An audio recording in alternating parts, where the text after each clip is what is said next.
All right, let's dive in. Today, we're going to sharpen our thinking and learn how to make statements that are so precise, they're practically bulletproof. We're getting into the language of logic itself to wipe out all that messy ambiguity and just say what we mean with perfect clarity.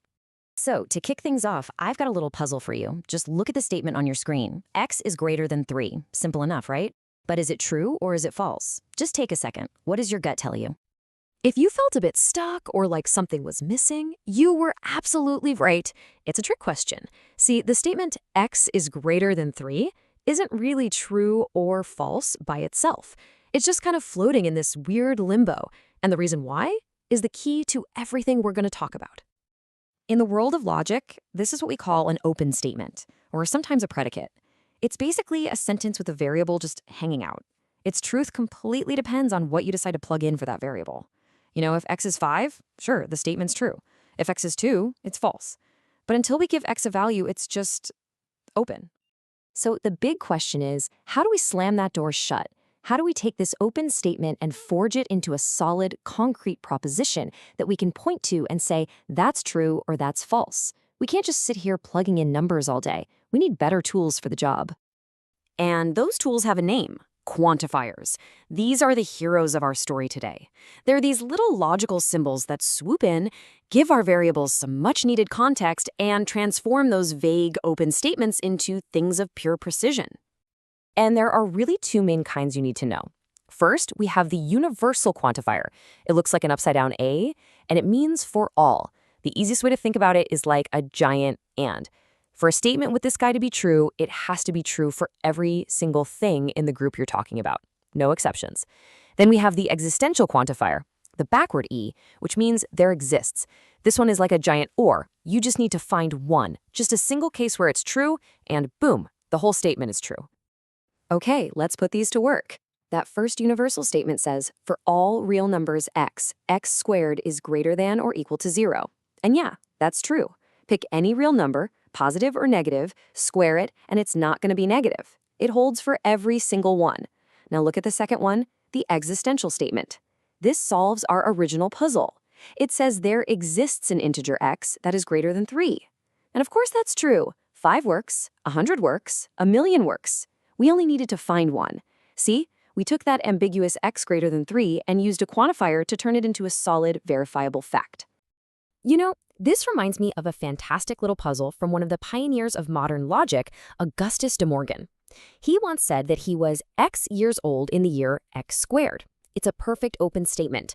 For that to be true, there must exist some integer x that makes it work. And guess what?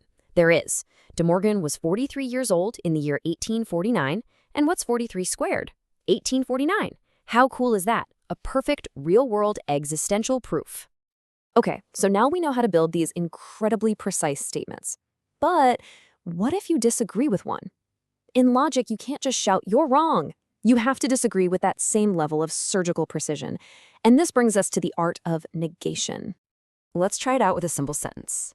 We all know the statement, all rectangles are squares, is obviously false. But how do you formally deny it? What's the logically correct way to say that's not true? Now, a really common mistake is to jump to the opposite and say, no rectangles are squares.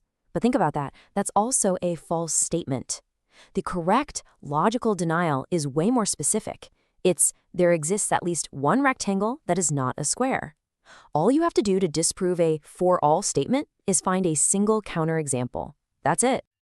And this whole idea perfectly sets up the main rule for negating these statements. It's a simple, powerful method that works every time, and I like to call it the flip and negate rule. It's basically a 4-step recipe. Step 1, you start with your statement. Step 2, you stick a not symbol right at the very beginning, negating the entire thing. Step 3 is the key. You flip the quantifier. For all becomes there exists, and there exists becomes for all. And finally, step 4, you just push that not symbol from the outside to the inside so it applies directly to the main property. So a clunky phrase like, it is not the case that for all x, p is true, becomes the elegant, precise statement, there exists an x for which p is not true. And you can see this rule work its magic right here. Our all rectangles are squares statement flips from a for all to a there exists. Or take a Matthew one, like for all positive numbers x, x squared is bigger than x. The negation becomes there exists a positive x where x squared is actually less than or equal to x, which, by the way, is totally true for numbers like 0.5. It even works in reverse. A statement like no squares are rectangles, which is a sneaky way of saying for all squares they are not rectangles, flips to there exists a square that is a rectangle. See, perfect negation every time. Okay, I get it. At this point, you might be thinking, this is a fun brain teaser, but why does any of this actually matter? Well, the truth is, this kind of precise thinking isn't just for philosophers and mathematicians. It is the invisible engine running a huge part of our modern world. Seriously, every time a programmer writes a line of code, or you do a specific search in a database for, say, all files created last week that do not have draft in the title, you're using this exact kind of quantified logic. It's the absolute foundation for software, for AI, and honestly, for just building a solid, airtight argument in any discussion or debate. So when it all comes down to it, mastering these rules, universal, existential, and the flip and negate rule, it gives you a genuine power. It's the power to build and take apart arguments with incredible precision. It really is a superpower for clear, critical thinking. But that leaves us with one last, kind of mind-bending question. We've seen how these rules create order and clarity. But what happens when you use these very same perfect rules to prove something that sounds totally absurd or backwards? What happens when the best way to prove something is true is to assume it's false and watch the logic completely tear itself apart? Well, that's a whole other can of worms and a story for another time. Thanks for joining me.